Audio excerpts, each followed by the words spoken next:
Saudara-saudaraku sekalian, Bapak dan Ibu yang dimuliakan Allah Subhanahu wa taala, alhamdulillah kita bisa melanjutkan ini kajian berikutnya setelah kita membahas tentang talak ya, kemudian iddah. Ini masih terkait tentang perpisahan antara suami dan istri, tapi lewat hakim ya. Yang sudah sulit ya, tidak bisa talak, bisa lewat sini. Tapi mudah-mudahan ya, kita berdoa keluarga panjenengan semuanya ya, bisa Allah langgengkan hingga sampai surganya Allah kelak. Amin ya rabbal alamin. Bahasan kita insya Allah ini ya, kita awali dengan hak menceraikan, kita ulang sedikit. Kemudian hal-hal yang menjadikan istri menuntut pisah, ini yang tidak ada kemakruhan, nanti kita bahas. Karena kadang sering ya orang bertanya, suami saya mabuk, ini gimana? Nah ini kita bahas insya Allah. Nah hak talak untuk menceraikan itu pada asalnya ada di tangan suami. Jadi istri itu tidak bisa menceraikan suami. Ini secara asal begitu. Kecuali nanti suami menyerahkan hak talak kepada istri. Tapi bukan berarti kalau suami tidak menceraikan, istri itu jadi tetap di situ walaupun dizalimi. Tidak begitu. Istri masih punya hak juga untuk menuntut perceraian atau perpisahan. Ada seorang lelaki datang menemui Nabi Shallallahu Alaihi Wasallam. Ini untuk menegaskan bahwasanya yang berwenang mencerai itu adalah suami, bukan yang lain secara asal. Lelaki ini mengatakan, wahai Rasulullah, sesungguhnya tuanku mengawinkan aku dengan budak perempuannya. Ini zaman dulu masih ada budak ya. Lalu si majikan ini yang punya budak ini ingin memisahkan aku dari dia. Maka kemudian Ibnu Abbas berkata, Rasulullah kemudian naik ke mimbar dan beliau bersabda, ya ayuhan nas, wahai manusia, ma balu ahadikum yuzawwiju abdahu amatah. Kenapa salah seorang dari kalian itu menikahkan budaknya dengan budak perempuannya? Tsumma yuridu ayyufarriqa bainahuma. Kemudian ingin memisahkan mereka berdua. Jadi hukum dalam Islam kalau budak itu memang milik tuannya. Tapi kalau sudah dinikahkan sesama budak misalnya, tidak boleh lagi tuannya itu menggauli budaknya, tidak boleh begitu. Itu terhitung istri orang lain, ya, istri orang lain. Dan tidak bisa juga tuannya itu menyuruh berpisah. Termasuk dalam hal ini orang tua memisahkan anak, tidak punya hak di situ. Kemudian Rasulullah tegaskan, innamat talaqu liman akhadha bisaq. Sesungguhnya talak itu hanyalah menjadi hak orang yang memegang betis. Ini ungkapan bahasa Arab, yakni siapa? Yakni az-zauj, suami ya. Ini dalam hadis riwayat Imam Ibnu Majah. Sehingga ini tegas, yang punya wewenang memisahkan adalah suami, punya wewenang untuk menceraikan. Kemudian sudah kita bahas dulu khulu ya. Khulu ini adalah istri yang meminta cerai dengan memberikan tebusan berupa harta. Nah ini masuk bab khulu. Bedanya apa nanti dengan yang akan kita bahas dengan fasakh? Itu adalah sama-sama tidak bisa rujuk ya. Kalau sesi persamaannya khulu maupun fasakh itu tidak bisa rujuk. Kalau mau nanti menikah lagi ya, kalau masih bisa. Nah bedanya adalah kalau khulu itu tetap yang menceraikan suami. Mas saya mau pisah, saya kasih 50 juta untuk cari wanita lain.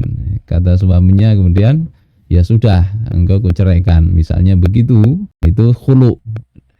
Masa iddahnya tetap, tapi itu langsung jatuh talak bain ya, sehingga tidak bisa kembali kecuali pakai akad yang baru kalau masih belum talak 3. Dan khulu ini sebagaimana talak juga mengurangi jatah talak, dihitung itu 1 kali kalau khulu pertama, nanti nikah lagi khulu lagi, berarti itu kedua kali, itu talak 2 dan seterusnya. Berbeda dengan fasakh. Fasakh ini yang melakukan hakim sampai ke hakim ya, suami ngeyel tidak mau menceraikan, hakim yang memutuskan menceraikan. Atau bukan hakim tapi hukum syara itu sudah tegas, itu menyatakan tidak perlu hakim-hakiman, pokoknya kalau begini pisah, hukum syariat yang menentukan. Kemudian yang kedua, kalau talak itu secara umum nanti dihitung ya, termasuk khulu ini dihitung, ini talak 1, 2, 3. Kalau fasakh ini tidak terkategori talak. Jadi tidak mengurangi jatah talak di fasakh pertama ya, talaknya nggak berkurang, jatahnya 3 ya 3. Nah, sebabnya apa? Ya, sebab fasakh, sebab yang mesti ke pengadilan dulu baru bisa berpisah. Yang ini menjadi apa tadi? Ya lewat hakim tadi. Itu ada di sini secara umum adanya cacat yang menghalangi bersenang-senang. Paham maksudnya, insya Allah lah, tidak perlu dijelaskan. Seperti termasuk juga lepra, kusta, ya, tidak bisa bercocok tanam di sini. Entah karena sakit atau apa, maka ini menjadi sebab istri bisa nuntut suami, nuntut ke hakim, sudah pisah saja. Tapi nanti ada hakim ngasih tidak langsung minta cerai, langsung hakim mencerai, enggak. Nanti ada penjelasannya. Kemudian yang kedua, tidak tertunaikannya hak harta, tidak mampu memberi nafkah. Ini secara fikih bisa istri menuntut perceraian. Saya katakan bisa ya, tapi enggak harus. Tidak harus begitu. Bismillahirrahmanirrahim. Tidak bisa ngasih tempat tinggal. Tempat tinggal ini tidak mesti punya sendiri. Yang penting ada, nyewa kah apa. Kemudian mahar tidak bisa bayar. Padahal sudah bilang kontan.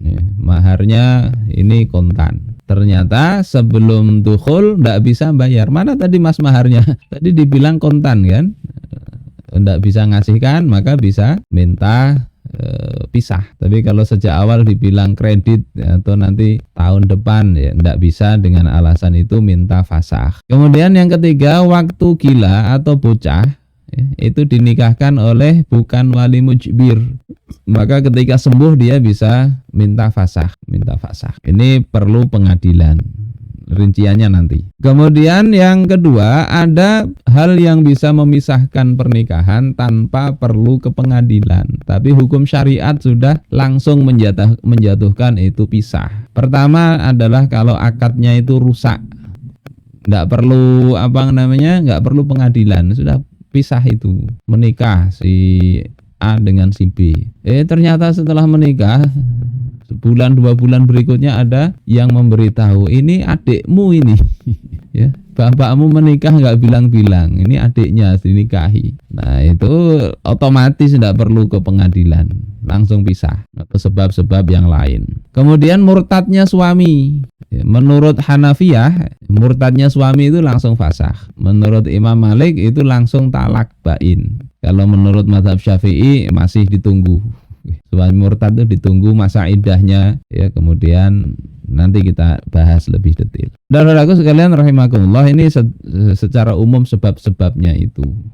Nah, kalau tanpa sebab bagaimana? Apakah istri boleh minta cerai kepada suami? Enggak ada sebab-sebab itu. Kalau menurut mazhab Syafi'i itu makruh ya, sesuai dengan hukum perceraian kemarin itu. Jadi tidak ada angin, tidak ada hujan, tiba-tiba mas minta cerai. Kenapa? Bosen, aku ingin sendiri. Ya seperti itu. Kalau di mazhab lain tidak boleh ya, tidak boleh.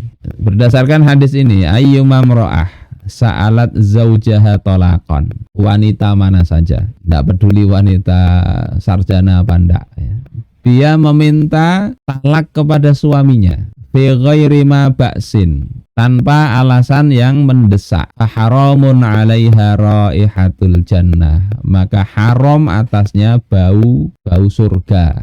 Nah, ini jadi dalil kalau sebagian ulama mengharamkan ya, ulama yang lain mengatakan makruh. Kenapa makruh ya? Nanti kita bahas. Maknanya apa? Ya.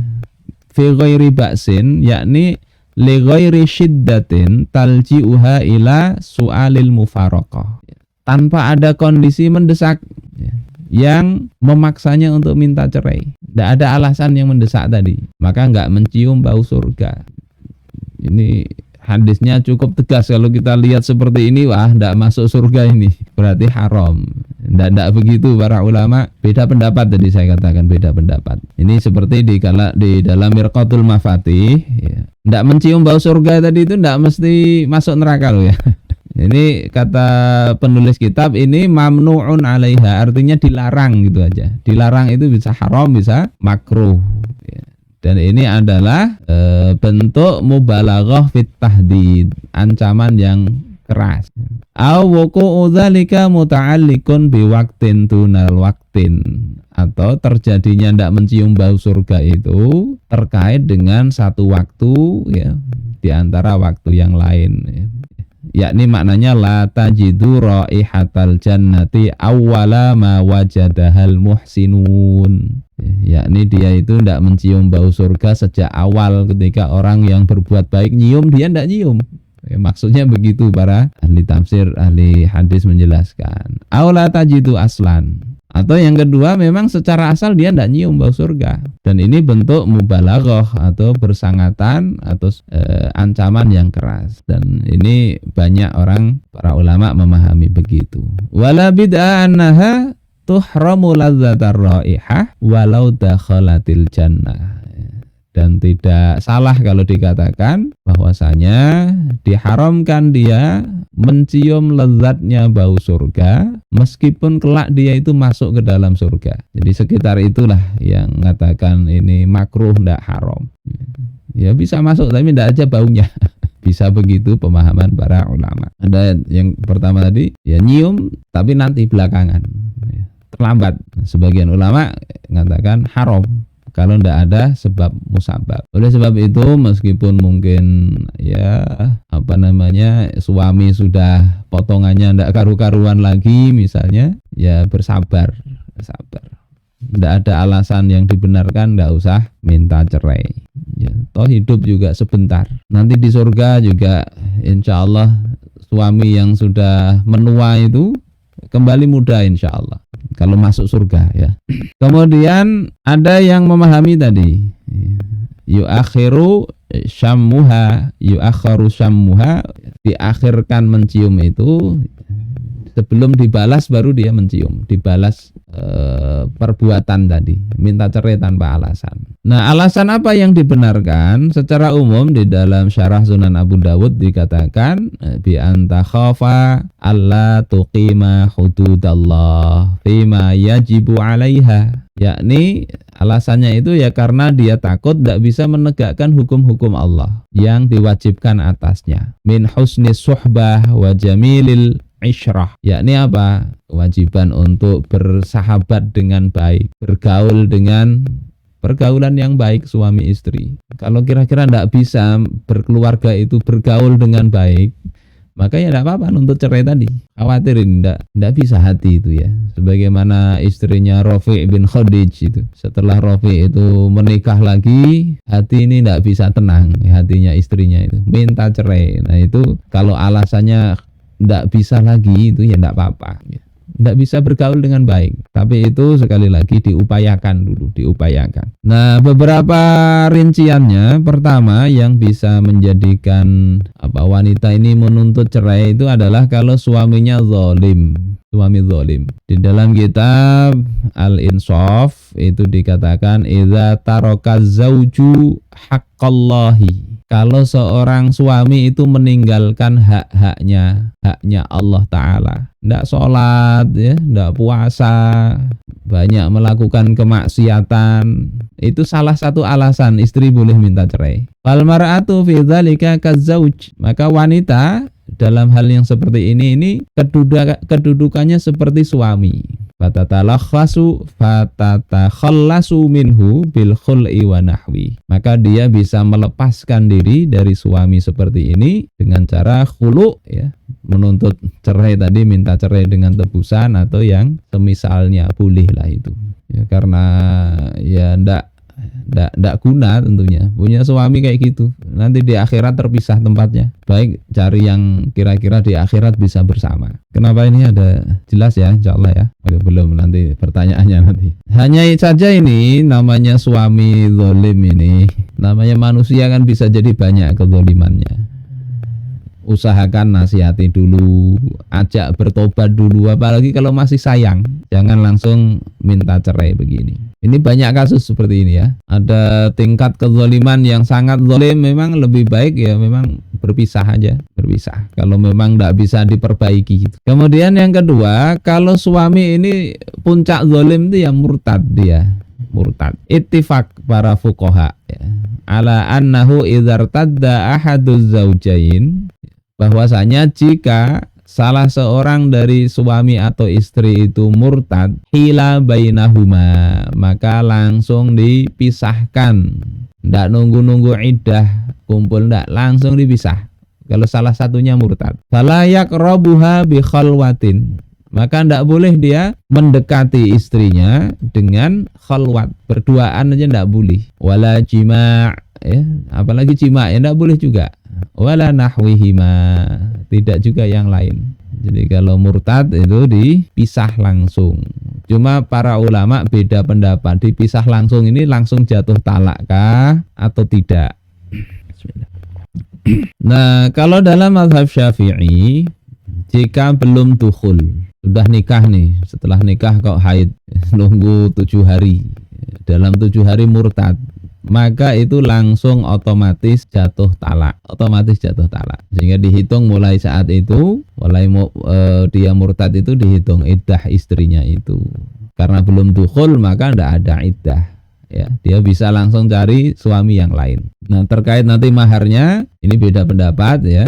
Ada yang mengatakan maharnya separuh saja. Kemudian yang kedua, jika sudah dukhul, sudah menikmati malam pertama, kedua dan seterusnya, maka ketika terjadi salah satunya murtad, ya, suaminya murtad, maka dipisah sampai masa iddahnya habis. Kalau dalam masa iddah itu tobat, maka kembali dia menjadi suaminya. Kalau tidak tobat, maka jatuh talak bain, ya. Dan ini hukumnya fasah secara syar'i, tidak perlu ke pengadilan. Ini sudah pisah itu secara hukum syariat, bukan terkategori talak, sehingga tidak terhitung banyak jumlah talak itu tidak. Kalau kemudian dia setelah fasah ini kembali Islam, ya, dia mau kembali ke istrinya tadi, ya caranya dengan menikah lagi.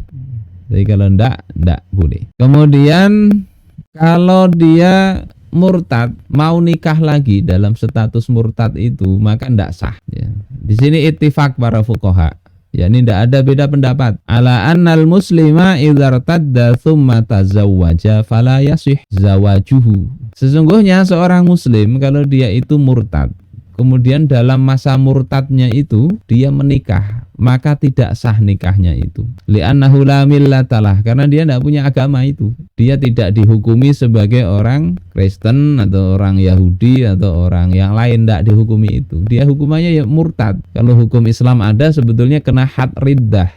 Oleh sebab itu tidak bisa dia itu menikah. Falaisa lahu ayyatazawwaja muslimatan. Dia tidak punya hak untuk menikah dengan muslimah wala kafiratan. Tidak juga bisa menikah dengan orang kafir wala murtaddah, dan juga tidak bisa menikah dengan wanita yang murtad. Dia tidak ada hak ke situ. Sehingga memang tidak bisa menikah dalam hukum Islam. Enggak kemudian wah sudah kembali ke agama sana, bebas ke agama sana, enggak begitu.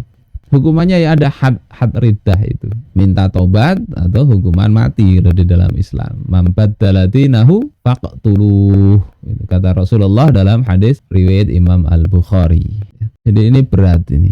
Dan sekarang apalagi kalau kita baca kitab Sulamut Taufiq, kadang orang murtad itu tidak merasa. Dari ucapan, dari ini ucapan-ucapan yang bikin murtad tanpa merasa.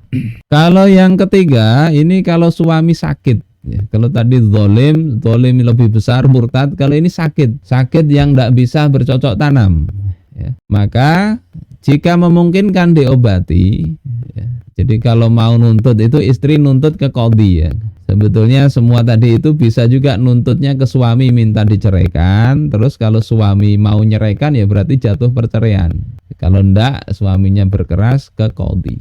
Nah, qadhi itu memberi tempo kepada suami untuk memulihkan kondisinya.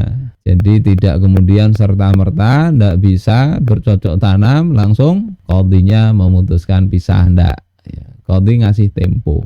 Andai ada kemungkinan bisa dikembalikan, ya, vitalitas si suami itu. Kalau tidak bisa dikembalikan, misalnya kepotong, ya, sampai pangkal terpotong, ya qadhi langsung bisa mengabulkan saat itu, diputuskan, dipisah dengan fasakh tadi kalau suaminya tidak mau mencerai. Jadi kalau suaminya mau mencerai ya diceraikan tanpa ke hakim yang menceraikan. Ini ada riwayat Sayyidina Umar itu memberikan tempo kepada seorang suami yang tidak bisa bercocok tanam selama 1 tahun lamanya.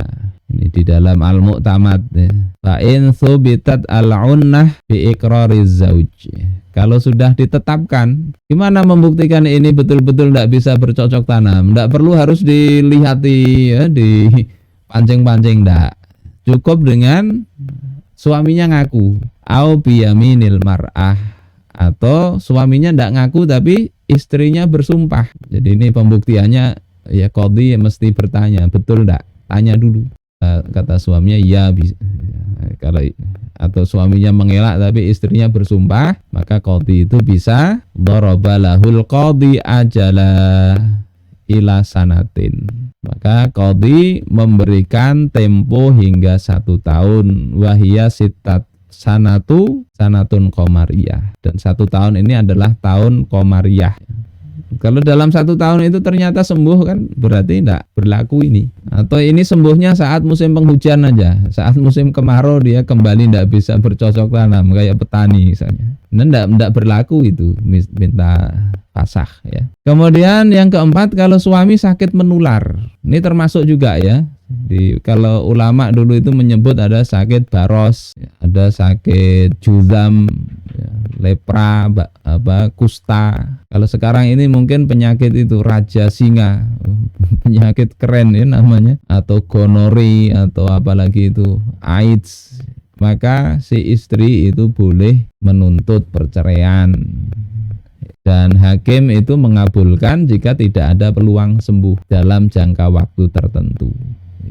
Ini dalam Al-Muwatta. Ayyuma rajulin tazawwaja imro'ah, lelaki mana saja yang menikahi seorang perempuan, wabihi jununun, dan laki-laki ini gila, au dararun, atau dia membahayakan ya, seperti penyakit menular tadi, fa innaha tukhayyar, maka sesungguhnya si istri ini diberi pilihan ya. Fa in sya'at qarrat, kalau dia memilih ya mau tetap ya tetap ya, dengan penyakit itu dia tanggung. Wa in sya'at faraqat, ya, kalau dia mau ya memilih untuk pisah. Jadi mudah itu hukum syariat Islam itu. Tidak perlu wanita itu merasa harus wah ini gender terus yang dibicarakan. Dalam rumah tangga bisa begitu. Tentunya ini perlu dilihat tadi. Sering saya tekankan perlu sabar-sabar, karena yang namanya jodoh suami istri itu manusia pasti ada kekurangan. Nah yang kelima, kalau suaminya hilang langsung nyari, ndak begitu. Jadi istri boleh gugat cerai ya, sama ajukan ke pengadilan, suami saya hilang. Kemudian hakim itu boleh memisahkan itu kalau sudah ada usaha yang sungguh-sungguh. Jadi cari dulu, ada 2 kemungkinan mencari itu. Bisa ketemu waktu hidup, ya berarti masih jadi suaminya.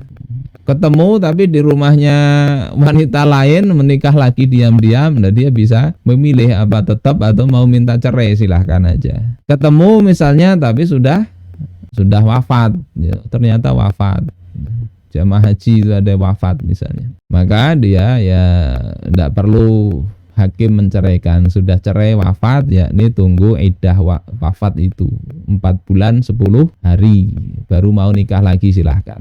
Kalau ternyata dicari-cari tidak jelas, nah ini yang agak susah di sini. Tidak ada beritanya, mati juga enggak ya, kabar enggak ada, apa istilah sekarang itu ghosting ya, kayak hantu hilang gitu aja. Maka ini agak berat memang kalau menghilang begitu ya. Qadhi bisa menghukumi mati, sudah dihukumi mati aja sudah. Dihukumi mati, tapi di dalam qaul qadim itu untuk menghukumi mati tidak gampang. Umumkan di Facebook ya, saya tunggu 1 bulan, kalau tidak ada saya hukumi mati, tidak bisa begitu. Nah ini para ulama mungkin perlu berijtihad lagi ya. Kalau di qaul qadimnya Imam Asy-Syafi'i itu ditunggu 4 tahun. 4 tahun tidak ada kabar, itu sudah dihukumi mati aja. Sehingga setelah dihukumi mati 4 tahun itu tunggu 4 bulan 10 hari baru kemudian dia habis masa iddah dari wafatnya suami. Ternyata tahun kelima muncul, padahal sudah nikah. Ya salah sendiri itu, suami dulu itu salah sendiri. Ya ini mungkin akan jadi problem ya kalau dalam masa-masa peperangan ini ditawan musuh tidak jelas lagi. Makanya sekarang kadang orang menyiasatinya dengan siqot ta'liq gitu. Kalau siqot ta'liq itu suami hilang, nuntut hakim itu punya pijakan yang lebih jelas. Oh ini enggak menafkahi, enggak apa-apa, hilang, dia bisa putuskan dengan sekedar istrinya menggugat ke pengadilan. Sisi positifnya itu. Sisi negatifnya siqot ta'liq itu nanti istri yang minggat kemudian menuntut, kan terpenuhi itu kira-kira syarat-syaratnya itu, tidak menafkahi, ya memang tidak dinafkahi karena dia nusyuz, dia minggat itu, tidak dinafkahi, nggak ada kewajiban suami menafkahi. Dengan itu dia menuntut sesuai dengan siqot ta'liq. Nah itu banyak jadi problem ya. Tentunya qadhinya ya harus jeli melihat persoalan itu. Yang keenam ini yang agak banyak juga itu kalau suami tidak menafkahi, baik nafkah, kalau kita bahas di sini nafkah zahir ya, makan, tempat tinggal dan sebagainya. Kalau nafkah batin itu nafkah terkait dengan sakit yang nggak bisa bercocok tanam dan sebagainya tadi, itu bisa masuk juga ya. Nah kalau tidak mampu, ini kalau suaminya mampu namun tidak mau menafkahi, sebetulnya ada aja dia kaya aja, sanggup beri nafkah tapi pelit, maka istri bisa nuntut ke hakim juga, laporkan ke hakim. Hakim bisa memaksanya untuk menafkahi atau menceraikannya saat itu juga sudah. Kalau tidak mau menafkahi, lepas itu istri engkau. Ini bukan hanya istri ya, punya hewan piaraan pun orang yang punya hewan itu wajib menafkahi, beri makan. Kalau tidak, lepaskan. Kalau hewan gitu. Makanya ada hadis dakhalat imra'ah an-nara fi hirratin. Seorang wanita bisa masuk neraka gara-gara urusan kucing. Kenapa bisa masuk neraka? Kucing dia tahan, dia kandangin, tetapi tidak dikasih makan, mati. Zolim itu. Dan istri itu bukan kucing. Kalau kucing aja nggak dikasih makan mati, itu masuk neraka si wanita. Ini suami lebih lagi. Dia ndak ceraikan tapi ndak dikasih nafkah. Zolim itu. Ini kalau mampu. Atau qadhi menetapkan sudah ambil sendiri. Tentunya kalau suaminya itu ceroboh di dalam menyimpan. Ya kalau suaminya punya berangkas, tidak bisa ngambil sendiri, ya dipaksa paksa nafkahi atau paksa untuk berpisah. Ini dalam hadis riwayat Imam Ahmad, imra'atuk mimman ta'ul. Istrimu adalah bagian yang ada di dalam tanggungan engkau. Taqulu at'imni wa illa fariqni. Dia akan mengatakan, beri aku makan, kalau enggak maka ceraikan aku. Seperti ini boleh, alasan yang diperbolehkan. Dan yang jadi problem sekarang bukan hanya nafkah ini ya, kadang tuntutan yang besar, apalagi di era pinjol ini, pinjaman online kadang itu banyak perempuan yang nafkahnya itu tidak karu-karuan. Padahal standar nafkah itu tidak harus tinggi. Ini saya kutipkan di Al-Mu'tamad ya. Andai si istri ini tinggal bersama suami ya, kemudian makan bareng suami, minum bersama suami, hasbal adah ya, sesuai dengan kebiasaan, min ghairi tamlikin wala i'tiyad, tanpa diberi ya, ndak dijatah. Istri nggak dikasih jatah bulanan sekian juta, ndak dikasih itu. Tapi makan segala macam cukup, pakaian ada ya. Sakotot nafaqatuha minhu alal aswah. Maka nafkah istri tadi sudah gugur dari kewajiban suami. Jadi nafkah itu ndak mesti dikasih duit terus, ndak. Semua dicukupi sudah cukup. Ini ukuran nafkah gitu. Makan yang biasa, pakaian yang biasa, cukup itu. Nanti kita akan bahas lebih detail jenis makanan apa sih yang itu sesuai dengan kemampuan suami. Nah, ini kalau suami mampu menafkahi. Kalau suami ini ternyata jatuh pailit, tidak punya lagi untuk menafkahi istri, maka dia bisa ngajukan ke hakim. Suamiku tidak mampu lagi menafkahi. kasih putusan. Hakimnya kemudian bisa memberi tempo 3 hari kepada suami itu untuk menafkahi istrinya. Ya suami bisa ngutang dulu lah untuk ngasih makan istri dan seterusnya ini. Kalau enggak bisa dipasah. Ini kalau pakai perasaan kayaknya gimana gitu ya. Sudah suami kena PHK, istri nuntut cerai. Secara fikih ini kita bahas fikih itu boleh begitu. Secara nanti pantas apa enggak ini ya apa namanya boleh ini kan enggak harus dilakukan.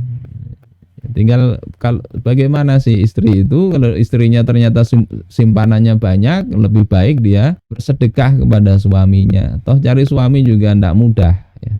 Nah kalau istri yang menafkahi bagaimana? Nanti ini kita bahas lebih detail di bab nafkah ya. Ini sekedar apa namanya preview aja di dalam kitab Hasyiah Qalyubi dan Umairah. Jika suami itu kesulitan untuk menafkahi, seperti dia bangkrut, hartanya hilang dan sebagainya, atau hartanya dicuri, fa in sabarat biha bi an anfaqat min maliha au mimmak taradathu, kalau si istri ini bersabar, misalnya dengan istrinya itu ya menafkahi dari harta sendirilah, makan dari kerja sendiri, dari uang sendiri untuk memakani diri sendiri, itu padahal tidak wajib ya bagi istri. Kalau dia sabar maka itu lebih baik dia sabar ya. Atau dia ngasih hutang ke suami, ini saya kasih hutang untuk apa? Untuk saya makan. Nah, boleh begitu. Masalah pantas apa enggak itu masalah adat ya. Sorot dainan alaih, maka itu menjadi utang bagi suami. Kalau memang istri memberi makan dirinya itu dengan hartanya sendiri dan dia memang menghitung itu sebagai hutang bagi suami, itu menjadi hutang. Illa falaha al-fashu alal azhar. Kalau tidak begitu ya, maka bagi istri itu punya hak untuk fasah, untuk cerai. Ini saya sampaikan bukan untuk bermudah-mudah ya, kurang sedikit banyaklah kita bertoleransi. Kan kehidupan suami istri itu kehidupan penuh persahabatan ya. Jangan terlalu banyak hitung-hitungan. Yang agak susah hitung-hitungan itu kalau ternyata begini suami malah kawin lagi. Bagaimana istri ndak hati itu sudah diongkosi malah cari yang lain. Dan ada loh begitu, itu ada. Ya kita agak ini juga. Kalau kita ditanya hukumnya boleh apa enggak? Bukan dijawab dengan fikih. Makanya kata Imam Asy-Syafi'i itu ya jadilah ya orang fakih yang sufi. Bukan hanya salah satunya, ngerti fikih tapi juga ngerti tasawuf. Sehingga saya lembut hati itulah. Enggak semuanya dipandang hitam putih. Ini boleh lakukan, enggak begitu. Kemudian alasan ketujuh itu kalau selalu ribut, ndak akur terus kayak Tom and Jerry aja sudah suami istri ini, maka dalam kondisi itu ya bisalah ajukan tuntutan cerai tadi, karena tujuan berumah tangga itu kan menegakkan hukum-hukum Allah dalam rumah tangga. Kalau ternyata justru seperti itu ya ajukan ke pengadilan. Suami mencerai ndak mau, kalau ribut terus biasanya suami mau aja lah menceraikan itu. Tapi masalahnya kalau suami tidak mau mencerai, ya, karena apa? Nanti nunggu warisan istri. Kapan ini istri ini matinya ini? Dia menikah gara-gara istrinya dianggap sudah tua, mungkin ya ini warisannya banyak, sehingga ribut terus tapi tidak mau nyerai. Lapor itu ke qadhi, qadhi bisa menentukan juru damai atau hakam ya, dan bisa memisahkan itu. Nah, proses lanjutannya itu ya suami bisa menceraikan tanpa kompensasi. Jadi sudah lapor ke pengadilan langsung suaminya ya sudah engkau kuceraikan. Maka dalam kondisi itu jatuh talak biasa, bisa rujuk. Sudah enggak usah lapor-lapor ke pengadilan, sudah mau cerai berapa misalnya. Atau terserah engkau mau menceraikan. Kata istrinya ya sudah aku cerai, kata istrinya misalnya, maka itu jatuh talak biasa. Kalau suami dapat tebusan, ini khulu kemarin sudah kita bahas. Ya sudah aku ceraikan, tapi aku minta mahar. mau cari yang lain. Maka seperti ini khulu ya, tidak bisa rujuk, tapi boleh nikah lagi nanti ya. Tetap mengurangi jatah talak, atau kalau suami menolak untuk berpisah dan hakim yang memisahkan, ini jatuhnya fasakh. Tidak bisa rujuk tapi nggak mengurangi jatah talak.